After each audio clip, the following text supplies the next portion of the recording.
September புதிய மாதத்துல ஏசப்பா நம்மோடு என்ன பேசுறார் என்று நாம் பார்க்க போகிறோம். ஹபக்குக் 3ஆம் அதிகாரம் 19ஆம் வசனம். ஆண்டவராகிய கர்த்தர் என் பெலன், அவர் என் கால்களை மான் கால்களைப் போலாக்கி உயரமான ஸ்தலங்களிலே என்னை நடக்க பண்ணுவார்.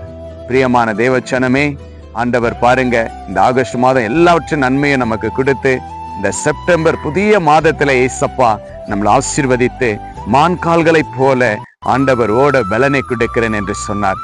ஆண்டவர் கடந்த மாதம் பாதுகாத்து இந்த புதிய செப்டம்பர் மாதத்திலும் அப்பா உங்களை பார்த்து வாக்கு கொடுக்கிறார். மகனே மகளே, உன் கால்கள் மான் கால்களைப் போல நான் ஓட செய்வேன், உனக்கு நல்ல பலனை கொடுப்பேன். இந்த மாதத்திலே உனக்கு எல்லா ஆசீர்வாதத்தையும் உனக்கு நிச்சயமா நான் கொடுக்க போகிறேன். உனக்கு நடக்க முடியலையா, உனக்கு சாப்பிட முடியலையா, உனக்கு எங்கேயும் போக முடியலையா, உனக்கு அநேக தேவைகள் இருக்கிறதா, நிச்சயமா இந்த செப்டம்பர் மாதத்துல உன்னை நான் ஆசீர்வதித்திருக்கிறேன்.